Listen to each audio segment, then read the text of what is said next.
ഇന്ന് ഞാൻ അവൽ കൊണ്ടൊരു സ്നാക്കാണ് ഉണ്ടാക്കുന്നത്. അതിന് 250 ml കപ്പിന് ഞാൻ 1 കപ്പ് മട്ട അവലാണ് ഞാനിവിടെ എടുത്തിരിക്കുന്നത്. ഇതാണ് നല്ല ഉണങ്ങിയിരിക്കുന്ന അവലാണ്. അതുകൊണ്ട് ഇത് ചൂടാക്കുകയൊന്നും വേണ്ട. അപ്പോൾ ഇത് ഞാൻ ഒരു മിക്സഡ് ജാറിലേക്ക് ഇട്ട് കൊടുക്കുകയാണ്. ആദ്യമേ ഇതൊന്ന് പൊടിച്ചെടുക്കണം. ഇത് നല്ല ഫൈനായിട്ട് ഞാൻ പൊടിച്ചെടുത്തിട്ടുണ്ട്. ഇത് നമുക്കൊരു പാത്രത്തിലേക്ക് ഇട്ട് കൊടുക്കാം.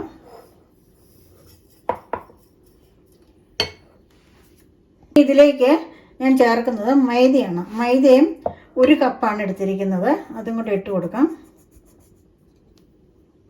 ഇനി ഇതിലേക്ക് ഞാൻ ഇട്ട് കൊടുക്കുന്നത് ഉഴുന്ന് പൊടിയാണ്. ഉഴുന്നിൻ്റെ പൊടി 1 ടേബിൾ സ്പൂൺ ഇട്ട് കൊടുക്കുന്നുണ്ട്.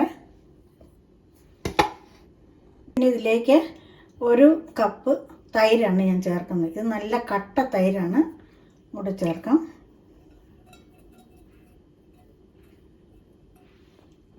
1 ടീസ്പൂൺ ഉപ്പും കൂടെ ചേർക്കാം. ഇനി ഇത് ആവശ്യത്തിന് വെള്ളം ഒഴിച്ച് നല്ലവണ്ണം കൈ കൊണ്ട് തന്നെ കുഴയ്ക്കണം. കുറച്ച് വെള്ളം ആദ്യം ഒഴിക്കുക. ഇത് നല്ലവണ്ണം കുഴയ്ക്കണം.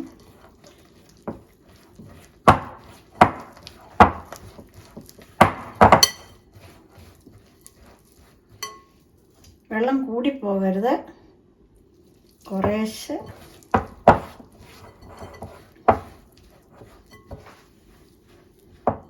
ഞാനിത് ഒരു ദിശയിലേക്ക് തന്നെയാണ് ഇങ്ങനെ കുഴച്ചത്. ഇതുണ്ടോ, ഇപ്പോൾ ഇത് പരുവമായിട്ടുണ്ട്. ഈ പരുവം മതി. ഇത് നമ്മൾ മുറിച്ചിടുമ്പം ഈ പരുവം മതി. ഇത് ഞാൻ ഒരു 15-20 മിനിറ്റെങ്കിലും റെസ്റ്റ് ചെയ്യാൻ വെക്കുകയാണ്. ഇപ്പോൾ നമ്മളിത് കുഴച്ച് വെച്ചിട്ട് ഒരു 20 മിനിറ്റ് ആയിട്ടുണ്ട്.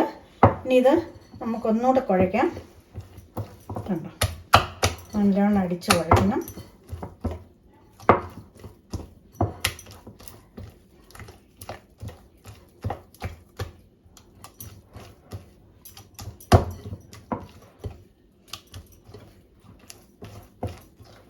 ഇതിലേക്ക് കുറച്ച് സാധനങ്ങളൂടെ ചേർക്കുന്നുണ്ട്.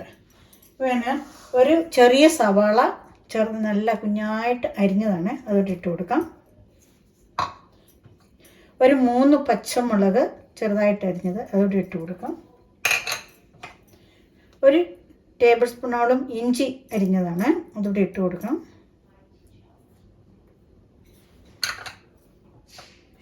പിന്നെ കുറച്ച് കരിവേപ്പില അരിഞ്ഞതാണ്, അവിടെ ഇട്ട് കൊടുക്കാം.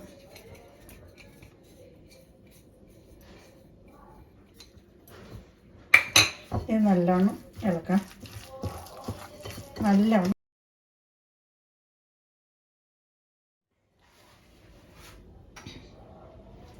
ഒരു 1/4 ടീസ്പൂണോളം ബേക്കിംഗ് സോഡയും കൂടി ഇടുന്നുണ്ട്. ഇതിലേക്ക് ഒരു ശകല ഉപ്പും കൂടി ഇട്ട് കൊടുക്കുന്നുണ്ട്. ഉപ്പ് ഇത്തിരി കുറവായിരുന്നു നോക്കിയപ്പോൾ. ഒന്നുകൂടെ അടിക്കാം.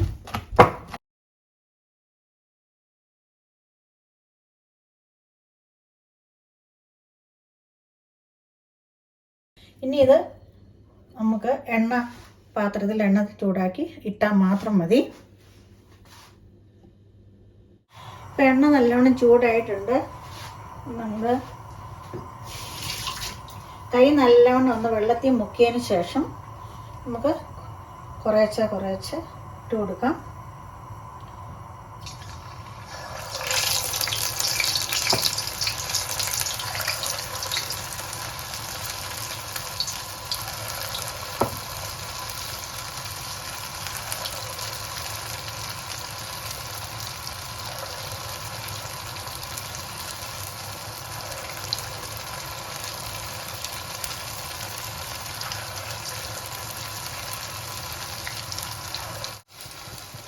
നമ്മളിത് അങ്ങോട്ട് ഇടുമ്പോഴേ ഇളക്കി കഴിഞ്ഞാൽ ചിലപ്പോൾ ഇത് വിട്ടുപോകാൻ സാധ്യതയുണ്ട്.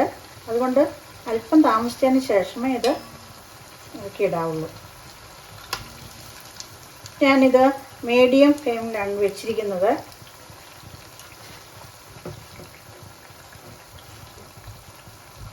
നല്ലോണം മൂത്തിട്ടുണ്ട്.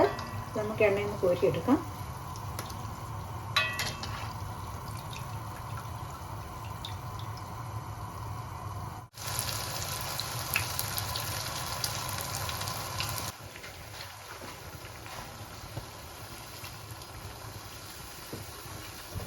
നല്ലോണം പൊങ്ങി വന്നിട്ടുണ്ട്.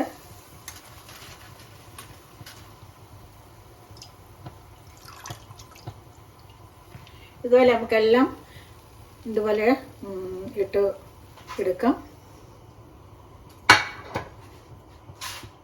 അപ്പോൾ ഇതെല്ലാം ഞാനിവിടെ കോരി എടുത്തിട്ടുണ്ട്. ഇതുണ്ട്, നല്ല പുറമേ നല്ല ക്രിസ്പിയും അകം നല്ല സോഫ്റ്റുമാണ്. നമുക്കൊരെണ്ണം മുറിച്ച് നോക്കാം. ഇതാക്കണ്ട,